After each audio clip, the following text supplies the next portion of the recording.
আল্লাহ বলে, বান্দা আমার মতো দয়ালু মনিব থেকে কেড়ে তোরে আলাদা করে দিল। মা গাররাকা, আরে বান্দা আমার থেকে কেন আলাদা হলি? আমি কি অপরাধ করেছি? সারাদিন আসমানে আলো দিয়ে আমি অন্যায় করছি? আজ আবার রাতের বেলা ঘুমের পরিবেশের জন্য অন্ধকার করে দিয়ে আমি অপরাধ করছি? মা গাররাক, এই যুবক, তোমার কাছে তোমার মালিক অপরাধ কি করছে বল না বেটা, বল। কেন সেজদা করলি না ভাইয়া? আল্লাহ তোমার কাছে কি অন্যায়টা করছে? কি অন্যায়, কি না দিছে মালিক? মা গাররাকা বিরাব্বিকাল কারীম, এটা আল্লাহর ডাক। আল্লাহ বলেন, বান্দা কে রে তোরে আমার থেকে আলাদা করলো? কেন রে তুই আমারে ছাড়লি? আমি কি দোষ করছি? হাদিসের মধ্যে আছে, লাইসা মিন ইয়াউমিন ইল্লা ইউরাদু আলা নবী সাল্লাল্লাহু আলাইহি ওয়াসাল্লাম আমালা উম্মতিহি গুদওয়াতান ওয়া আশিয়াতান। শোনো যুবক, আল্লাহর নবী বলেন প্রতিদিন দুইবার, সকালে একবার, সন্ধ্যায় একবার, আমার উম্মতের আমল আমি রাসূলের সামনে ফেরেশতারা পেশ করে। হায় হায়, নবীর সামনে তোমার নাম উচ্চারণ হয়, ফেরেশতা বলে, ইয়া রাসূলুল্লাহ, একটা সিজদা দেয় নাই, একটা সিজদা, একটা সিজদা দেয় নাই। আল্লাহর নবী তখন বলে, হায় আমার উম্মত, আমার 23টা বছরের দিবানিশির এই মেহনতের কোনো কদর করলি না? 23 বছরের আমার এত কষ্টের কোনো কদর হলো না? হাসরের ময়দানে নবী, দোস্ত শুনেন, হাসরের ময়দানে আল্লাহর নবী তার পিঠ দেখাবে, পিঠ, নবী তার পিঠ দেখাবে, পিঠ দেখায়া বলবে, উম্মত দেখ আমার পিঠ, চালনির মতো ছিদ্র ছিদ্র করে ফেলছি। তায়েফের বাচ্চারা যখন আমার পাথর মারছে, ওই পাথরের আঘাত সইতে গিয়ে। সেদিন দেখবেন, সেদিন বুঝবা যুবক, নওজোয়ান, তোমার জন্য কাদার কেউ নাই, তোমাদের জন্য ভাবার কেউ নাই। মা বাপ ছেড়ে দিছে তোমারে, যা বাবা নষ্ট হয়ে যা। আহা, মোবাইলের হাতে ছেড়ে দিছে তোমারে, নষ্ট বন্ধুদের হাতে ছেড়ে দিছে তোমারে, যা বাবা পেটের ভুক লাগলে ভাত খাইয়ে যাইস, বাকি টাইম নষ্ট হয়ে যা। অভিভাবক ছেড়ে দিছে সন্তানকে, দুপুর বেলা বের হইছে রাত 10টা পর্যন্ত, কারো কোনো পেরেশানি নাই। মা বাবার ছেলেটা কি হচ্ছে, কার সাথে উঠতেছে, বসতেছে, খাইতেছে, চলতেছে, কারো কোনো পেরেশানি নেই। এভাবে জিন্দেগি চলে না বাজান, এভাবে জিন্দেগি চলে না। এই জন্য আল্লাহ তাআলা প্রতিদিন ডাকে, আমার বান্দা আমি কি অপরাধ করেছি? রাসূল প্রতিদিন বলে, আমার উম্মত আমি কি অন্যায় করছি? আমার তায়েফের রক্তের কোনো দাম নাই, আমার উহুদের দান শহীদ করার কোনো মূল্য নাই। 14 দিন আমি পেটে পাথর বেঁধেছি, আমার সেই পাথরের বাধা পেটের কোনো মূল্য নাই। আমি 3 মাস ঘরে চুলায় আগুন জ্বলে নাই, আমার সেই জীবনের কোনো মূল্য নাই। মুসলমানের ছেলেরা, মুসলমানের বাবারা, তোমরা তোমাদের আল্লাহকে চেনো, তোমরা তোমাদের রাসূলকে চেনো। মোবাইল দিয়া হইলো রবিকে চেনো, রাসূলের জীবনী শোনো, তাইলেও ফায়দা হবে। এই জীবন এভাবে নষ্ট করো না ভাইয়া। আল্লাহ আমাদেরকে বুঝ দান করেন, আল্লাহ আমাদেরকে কবুল করেন, আল্লাহ আমাদেরকে ফিকির দান করেন। অনেক যুবক বসছো মাশাআল্লাহ, আল্লাহ যত ছেলে বসছো, আল্লাহ তোমাদের ঈমান আমলের দৌলত দান করেন। এই কলিজাটা যদি একবার আল্লাহ পছন্দ করে তোমার, তো ওই দিলে আল্লাহ তাআলা ঈমান আমল দিয়েই দেবে।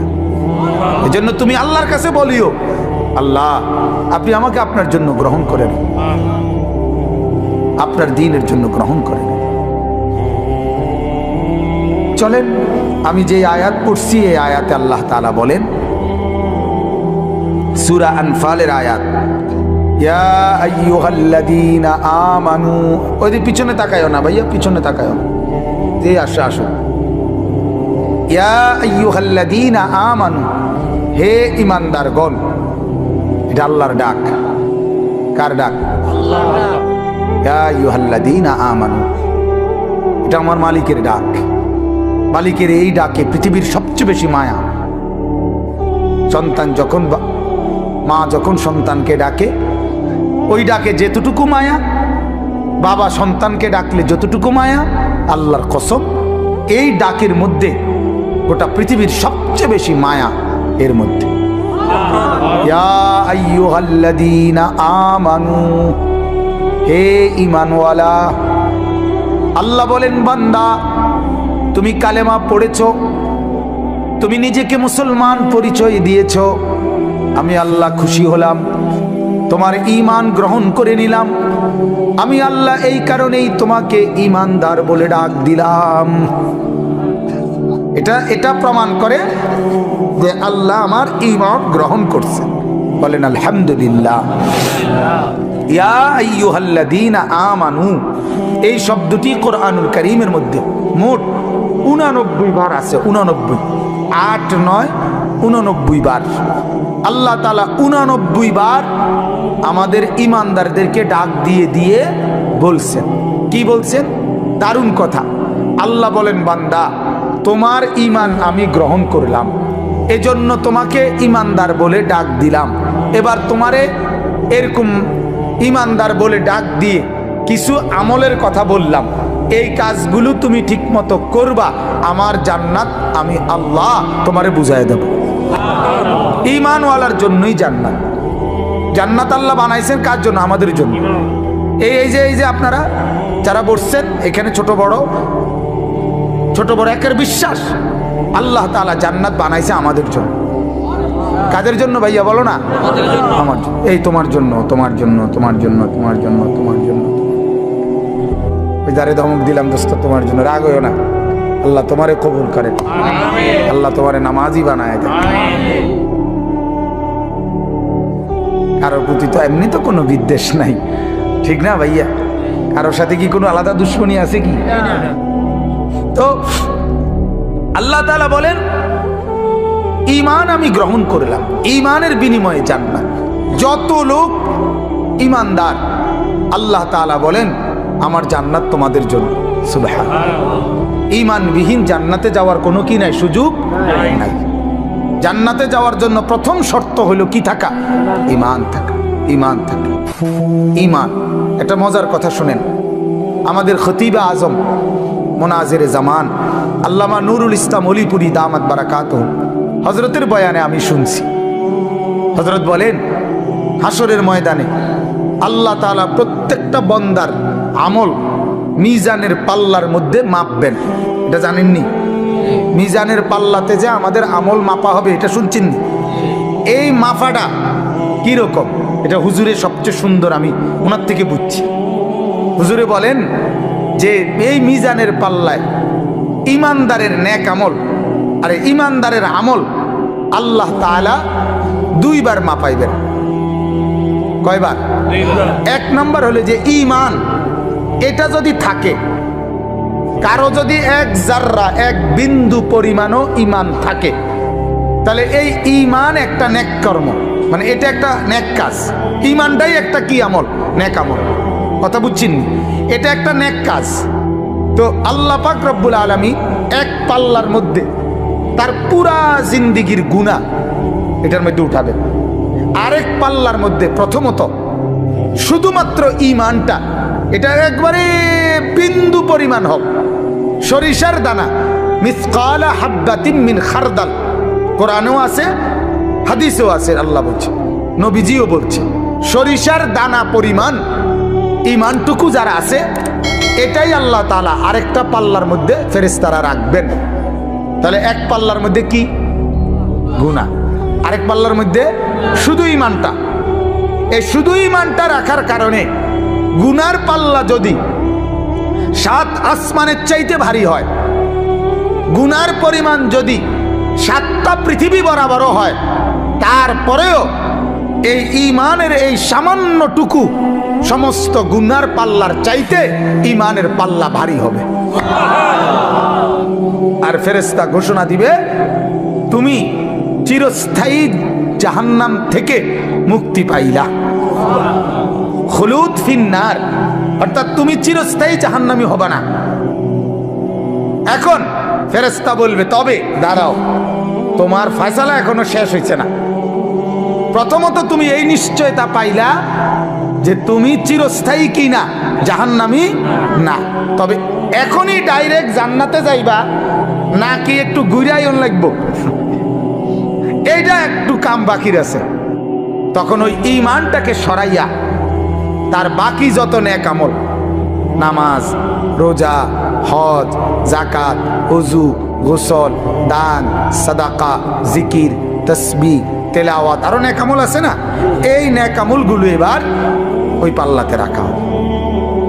এই পাল্লিতে রাখলে ঈমান, আরে নেক আমল এইবার আবার টান দিবে। আবার টান দিলে এইবার যদি নেক আমলের পাল্লা গুনার পাল্লার চাইতে ভারী হয় তো এখনই জান্নাত। মানে এক ঈমানের কারণে তো প্রথমে কি হয়ে গেছে, বরাদ্দ আসিল, এখন বাকি নেকের পাল্লাও গুনার চাইতে কি ভারী। এইবার আল্লাহর পক্ষ থেকে ফেরেশতারা বলবে, তুমি ডাইরেক্ট এদিক দিয়া এন্দিয়া গিয়েই উঠবা, উঠলেই দেখবে জান্নাত। মানে ডাইরেক্ট জান্নাত। আর যার নেকিগুলো রাখার পরে গুনার পাল্লা ভারী হবে, তাকে বলা হবে, তুমি প্রথমত জাহান্নামে যাও, জাহান্নামে এই গুনার সমপরিমাণ শাস্তি ভোগ করার পর তারপরে ওই যে প্রথম ঈমানটুকু থাকার কারণে, ওইটুকুর কারণে তুমি জান্নাতি হবা। তো তবে আযাব ভোগ করে এরপরে ওই ঈমানের কারণে তোমাকে আবার জান্নাতে নিয়ে আসা হবে। তাহলে ঈমান কত বড় নিয়ামত। ঈমান এক নম্বরে, প্রথমত ঈমানের সাথে নেক আমল যদি ভারী হয় তাহলে সরাসরি জান্নাতে নিয়ে যাবে। আরেকবারে ঈমানের সাথে যদি গুনার পাল্লাও ভারী হয় তাহলে জাহান্নামের আযাব ভোগ করাইয়া হলেও ঈমান তাকে জান্নাতে আনবেই আনবে। এখন এখানে দুই কথা আমাদের, আপনাদের জন্য আমার। এক কথা হইল সর্বদাই খেয়াল রাখা ঈমান যেন আমার চলে না যায়। এটা সর্বোচ্চ একজন মানুষের সবচেয়ে বেশি খেয়াল রাখা দরকার, ঈমান যেন আমার চলে না যায়। আমার শায়েখ আল্লামা মুফতি মুশতাকুন নবী সাহেব বলে, মাঝে মাঝে বুকে হাত দিয়া বলা দরকার, নিজের ঈমান পরীক্ষা করা দরকার। আছে তো ঈমান? চলে গেল না তো, হারায় গেল না তো? ঈমান কিন্তু চলে যায়। ঈমান কি হয়ে যায়? চলে যায়। কুফরি করলে ঈমান চলে যায়, শিরিক করলে ঈমান কি হয়ে যায়? ক্ষতিগ্রস্ত চলে যায়। তাহলে এই জন্য একজন মুমিনের উচিত, একজন মুসলমানের উচিত নিজের ঈমানের পাহারাদারি করা, যেন আমার ঈমান চলে না যায়, কুফরি যেন না হয়। কিন্তু আমরার দুর্ভাগ্য হইল ঈমান যায় কেমনে, কুফরি হয় কিভাবে, শিরিক হয় কিভাবে, এটাও তো আমরা জানি না। ইসলামকে তো আমরা এত সহজ মনে করি, এত সস্তা মনে করি।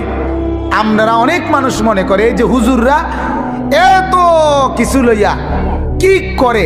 হুজুররা, বহুত লোক আছে যে হুজুররা কেন বাংলা, অঙ্ক, ইংরেজি, পদার্থ, জীব বিজ্ঞান, রসায়ন বিজ্ঞান, পৃথিবীর এই অত্যাধুনিক যান্ত্রিকতার এই যুগে এগুলো কেন পড়ে না? হুজুররা করে কি? সামান্য একটু কোরআন শরীফ আর মসজিদের ইমামতি, এটুকু নিয়েই ব্যস্ত আছে কেন? আহা, বদনসিব। বদনসিবে মনে করছে কোরআন মানে এই সামান্য একটু শুধু পড়ার, কোরআন মানে এটা তেলাওয়াতেরই শুধু কিতাব। অথচ এই কোরআন যে জামিউল উলুম, পৃথিবীর সমস্ত জ্ঞানের মূল ভান্ডার এই কোরআন। তাহলে আল্লাহর কসম, ভারতের এক বড় বুজুর্গ ছিলেন সৈয়দ আবুল হাসান আলী আন-নদভী রাহমাতুল্লাহ আলাইহি। তিনি বলেন, পৃথিবীর সবাই অবসর পেতে পারে, কিন্তু আলেমে দ্বীন যারা, মাদ্রাসায় পড়ে যারা, আল্লাহর কোরআন আর রসুলের সুন্নাহ পড়ে যারা, তাদের 24 ঘন্টায় কোনো অপশন নাই। কারণ জীবনের যত শাখা, মাদ্রাসার দায়িত্ব, আলেমের দায়িত্ব, সকল শাখায় দিক নির্দেশনা দেওয়া। চাকরি, ব্যবসা, লেনদেন, কৃষি, ক্ষেত খামার, আয় রোজগারের যত মাধ্যম, মানুষের জীবন চলার যত মাধ্যম, লেনদেন, সামাজিকতা, আচার অনুষ্ঠান, বিশ্বাস, ইবাদত, আমল, হাঁটা চলা, খাওয়া পড়া, আহার নিদ্রা, হাসি কান্না, রাত দিন, অজু গোসল, যা কিছু আছে সমস্ত ব্যাপারে মানুষকে দিক নির্দেশনা দেওয়া একমাত্র উলামায়ে কেরামের দায়িত্ব, আর কারো না। ডাক্তারের দায়িত্ব সব বিষয়ে কথা বলা না, ইঞ্জিনিয়ারের দায়িত্ব সব বিষয়ে কথা বলা না, কিন্তু আলেমের দায়িত্ব ডাক্তারকেও প্রেসক্রিপশন দেওয়া, ইঞ্জিনিয়ারকেও প্রেসক্রিপশন দেওয়া, কৃষিজীবী, ক্ষেত খামার, দিন মজুর, শিক্ষিত মূর্খ প্রত্যেককে ইসলামের মাসআলা বলা, শরীয়তের বিধান বলা আলেমের দায়িত্ব। তাহলে এত বড় ভারী জিম্মাদারি যার কাঁধে, তার আবার অবসর কিসের? আমি আজকে আমার সাথে এক মাওলানা আছে, ওই মাওলানা কই, এই মাওলানারে আমি কালকে রাতেও বলছি, মাওলানা দিনের কাজ করতে চান না? দিনের কাজ করতে হলে রাত 2টা আর দিনের 2টা বরাবর মনে করতে হবে। রাতের 2টা এবং দিনের 2টা বরাবর মনে করবেন যে ইমানদারের আলেমে দিনের কোনো অপশন নেই। রাত 2টায়ও দিনের 2টায়ও উম্মত যখনই দিনের জন্য কোনো তাকাজা পেশ করবে রেডি থাকতে হবে। এটা হলো আমাদের জিন্দেগি। অতএব আমি আপনাদের কাছে এটা বুঝাইতে চাইলাম, ঈমানের ব্যাপারে আমরা অবশ্যই জানা দরকার। কি কারণে আমার কুফরি হয়, কি কারণে আমার শিরিক হয়? আমাদের কাছে এই দ্বীনের তালিম তো নাই, তালিম নাই। আমরা বহু মুসলমান নিজেদেরকে স্বাভাবিকভাবে মুসলমান মনে করি।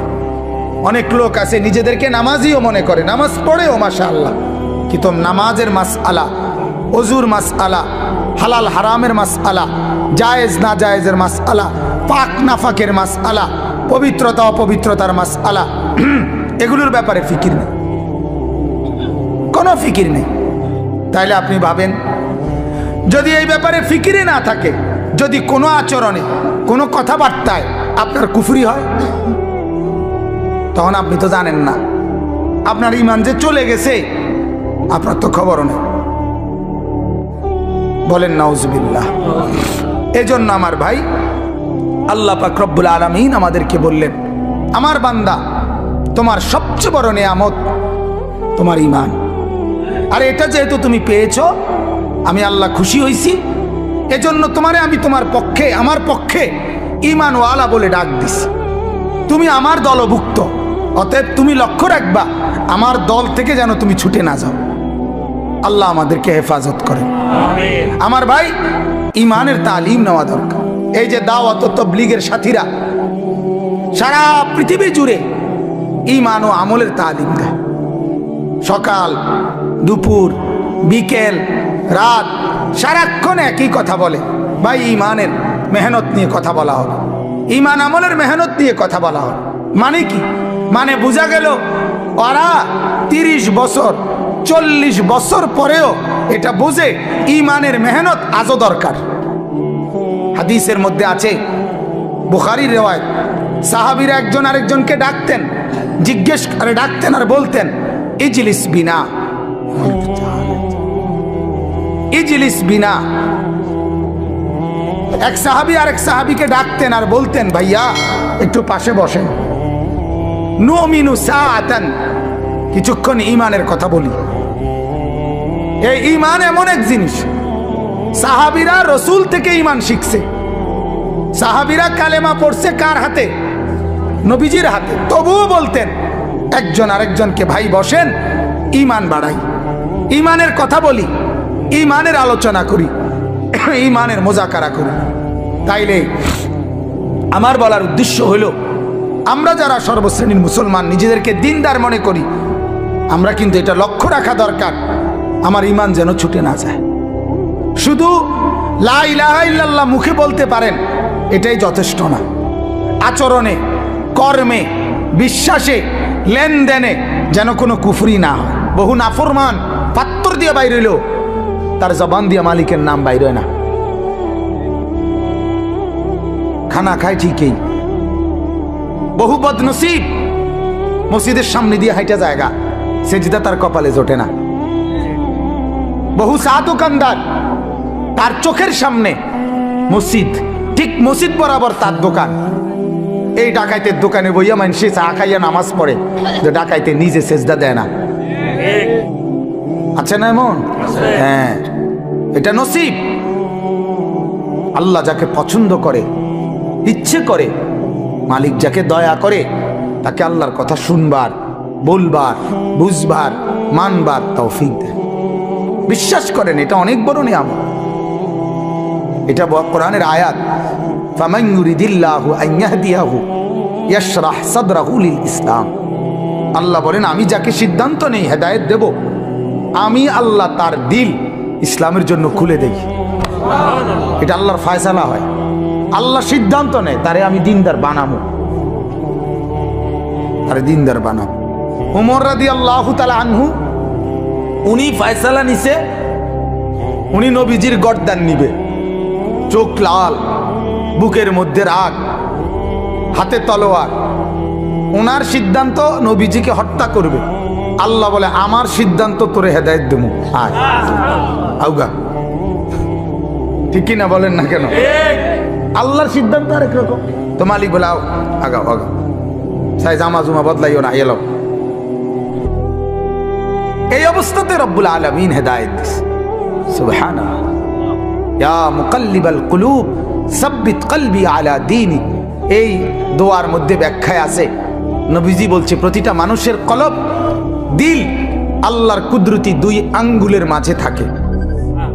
ইন্না কুলুবাল ইবাদ বাইনা ইসবাআইনি মিন আসাবিআর রহমান। প্রত্যেকটা মানুষের দিল আল্লাহ তাআলার কুদরতি দুই আঙ্গুলের মাঝে থাকে। ইউকাল্লিবুহু কাইফা ইয়াশা। আল্লাহ যেভাবে ইচ্ছে ওই দিল বদলাইতে পারে। আল্লাহ চাইলে উলট পালট করে দেয়, আল্লাহ তাআলা চাইলে দিল বদলায় দেয়। এই জন্য ওমরের শক্ত দিল, পাষাণ দিল আল্লাহ বদলায় দিছে, তো নরম দিল হয়ে গেছে, নরম দিল। এই জন্য কোরআনুল কারীম আছে, ওয়ালামু আন্নাল্লাহা ইয়াহুলু বাইনাল মারই ওয়া কলবিহি। আল্লাহ তাআলা বলেন, ও আমার বান্দা, মনে রাখো, তোমার দিলের তামান্না আর আমার ফয়সালা দুই রকম হয়ে যায়। আরেক অর্থ হইল যে তোমার দিলের ইচ্ছা আর আমার দিল বদলানো ভিন্ন হয়ে যায়। তুমি ইচ্ছা করছো একরকম, আমি তোমার ব্যাপারে দিল বদলাই দেই ভিন্ন রকম। এজন্য আমার অনুরোধ, প্রত্যেক দিন বলি, জুমার বয়ান যখনই আর মসজিদে যাবেন, একেবারে শুরুর থেকে, এই যুবক ভাইরা, তোমরাও অনেক ছেলে, তোমরা মসজিদে যাও ভাই, ঠিক আছে, কিন্তু বারান্দায় বসে থাকো, ধাক্কা ধাক্কি করো, রসিকতা করো। আরে দোস্ত, জিন্দিগি কতক্ষণ রসিকতা করলে? আমার শুধু এই কথাটা বুঝাও, আসলে রসিকতা কি কোনো টাইম টেবিল নাই? আর বিনোদনের কেকের কোনো টাইম টেবিল নাই। একটা মানুষকে সারাদিনে ধাক্কা ধাক্কি, এই নিজেদের মধ্যে আনন্দ ফুর্তি, এই তামসা করতে মন চায়, এটা কতক্ষণ? কতক্ষণ ভাল লাগে? একজন মানুষের কতক্ষণ ঘুম যাইতে মনে করে? একজন মানুষের কতক্ষণ তামসা করতে মন চায়? এটার কি কোনো লিমিট নেই? এক সপ্তাহ পরে তুমি, এক সপ্তাহ তো তোমার মসজিদে দেখা যায় নাই, একটা সপ্তাহ পরে শুক্রবারে আধা ঘন্টা টাইমের জন্য আল্লাহর ঘর মসজিদে আসছো, শয়তান তোমারে তখনও কামড়ায়? ইবলিস কি তখন তোমারে তখনও ছাড় দেয় না?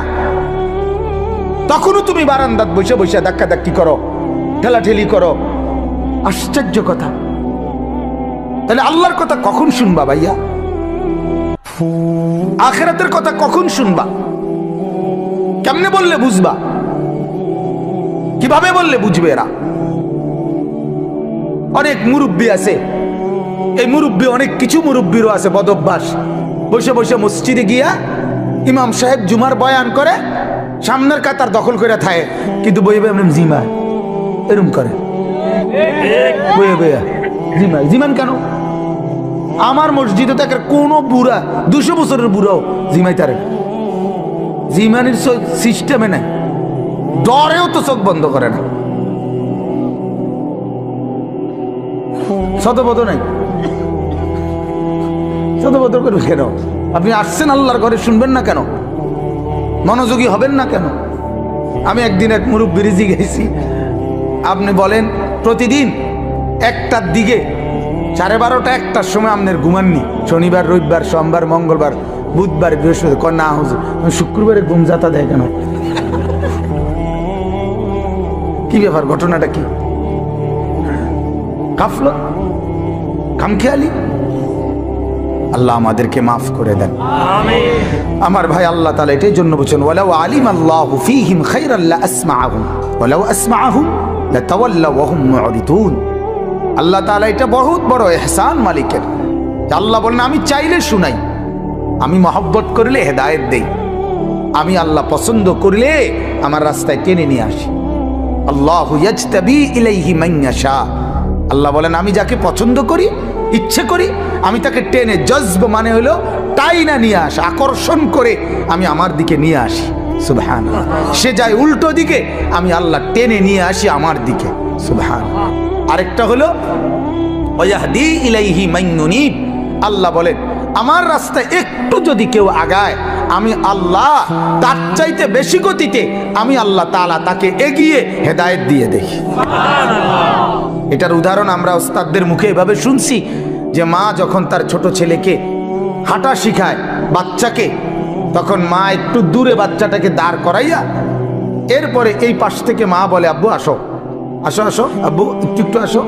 তো বাচ্চা 2 কদম 3 কদম দিয়েই বাচ্চাটা পড়ে যায়, ঠিক না? মা তখন দৌড়াইয়া গিয়া মহব্বত করে আদর করে কোলে তুলে নেয়, এরপরে আদর করে চুমা দেয়। রব্বুল আলামিন যখন বলে আমার বান্দা আমার রাস্তায় 2-4 কদমই আগাও, 2-4 কদম আগাইলেই আমি আল্লাহ নিজে আগায় গিয়ে তোমারে কোলে তুলে নেব। সুবহানাল্লাহ। আদর করবো, আমি আদর করব। আমার শায়েখ আল্লামা মুফতি মুশতাকুন নবী সাহেব বলে বান্দা যখন সেজদা করে আল্লাহ তখন বান্দাকে আদর করে যেন পিঠে এবং মাথায় হাত বুলায় দেয়। হাত বুলায়, আনিস আসছো না, সেজদা করলা, খুশি হইলাম, আদর করে বুলায়। আল্লাহর পেয়ারা বান্দারা মালিকের স্পর্শ পায়। সুবহানাল্লাহ। মালিকের স্পর্শ পায়, মালিকের অস্তিত্ব কলিজার মধ্যে অনুভব করে, দিলের মধ্যে অনুভব করে। হাদিসের মধ্যে আছে রাসূলুল্লাহ সাল্লাল্লাহু আলাইহি ওয়াসাল্লাম একদিন নামাজের মধ্যে তেলাওয়াত করতেছিলেন। নামাজে কোরআন শরীফ পড়ে না, তেলাওয়াত অবস্থায় একটু সামনে আগায় গেছে, আবার পিছায়ে পড়ছে। নামাজ শেষ করছে আর সাহাবীরা জিজ্ঞেস করলেন ইয়া রাসূলুল্লাহ কি করলেন এটা? তো আগায় আবার পিছায়ে গেলেন। আল্লাহর নবী বলেন সাহাবীরা জান্নাতের ফলের কথা, জান্নাতের এই আয়াত যখন পড়তেছিলাম তো আমি দেখছিলাম যে জান্নাতের ফলের গাছ আমার সামনে দাঁড়ানো, এই জন্য একটু আগায় গেছিলাম, মন চাইছিল ফলের একটা থোকা খুলুম, মানে সিরালমু। আবার ভাবলাম এটা তো দুনিয়া, এই জন্য ছিঁড়ি নাই, আর আবার পিছায় পড়ছি। মানে এমন ভাবে দেখছে, এমন ভাবে দেখছে। আল্লাহ রাসূল সাল্লাল্লাহু আলাইহি ওয়াসাল্লামের সাহাবীরা বলতেন রাসূলুল্লাহ সাল্লাল্লাহু আলাইহি ওয়াসাল্লাম যখন সেজদা দিতেন, সাহাবীরা বলেন আমরা শুনতাম নাসমাউ লাহু আজিরান কাআজিরিল মিরজান। আল্লাহর নবীর সাহাবীরা বলেন ডেকচির মধ্যে পানি গরম করলে, উতরাইলে যেরকম ডগডগ আওয়াজ করে, গড়গড় আওয়াজ করে, সাহাবীরা বলেন আল্লাহর নবী সেজদার মধ্যে এভাবে কাঁদতেন, আমরা তার কলিজার ভেতরে এই ডেকচির উত্তপ্ত গরম পানির ডগডগে আওয়াজের মতো শুনতে পেতাম। কি নামাজ পড়তেন, কেমন সেজদা করতেন। আল্লাহর নবীর স্ত্রী আম্মা জান আয়েশা রাদিয়াল্লাহু তাআলা আনহা বলেন মাঝে মাঝে আল্লাহর নবী যখন সেজদা করতেন তাহাজ্জুদে, রাত গভীরে এত লম্বা সেজদা করতেন, এত লম্বা সেজদা দিতেন। হযরত আয়েশা বলেন আমি ভাবতাম হায় তিনি ইন্তেকাল করলেন কিনা, তিনি মারা গেলেন কিনা। তো আমি নিজেই নিজে রাসূলুল্লাহ সাল্লাল্লাহু আলাইহি ওয়াসাল্লামের পায়ের আঙ্গুলে হাত দিয়ে মানে অনুভূতি চাইতাম জীবিত আছে কিনা। এত লম্বা সেজদা দিতেন, এত লম্বা সেজদা দিতেন। এজন্য ভাইজান আমার বাপ, এটা অনুভূতির ব্যাপার। আল্লাহর রাস্তায় আসতে পারা, আল্লাহর কথা শুনতে পারা, দ্বীনের আয়োজন করা, আল্লাহর কথা বলতে পারা, কোরআনের একটা মজলিসের ইন্তজাম করা, হ্যাঁ, অনেক বড় ইহসান ও করম ছাড়ার কিছু। তোমার দ্বারা আল্লাহ তাআলা একটা ভালো কাজ করাইছে, যে ছেলেরা করছে মাশাআল্লাহ। শামীম ভাই আমারে আবদার করে বসছে, মূলত ওনার আবদারের কারণে আমি এই সময়টুকু মিলাইছি। তো মহব্বত করে বলছে, যে উনি নিজেই বলছে যে ছেলেরা, ছোট ছোট ছেলেরা আয়োজন করে, তা আমি সবার জন্য দোয়া করি আল্লাহ তাআলা আমাদের এই নওজোয়ানদেরকে আগামী দিনে ইমাম মাহাদির সাথে অন্তর্ভুক্ত করুক। বলেন আমিন। আজ মাহাদির পক্ষেই লোক দরকার দোস্ত।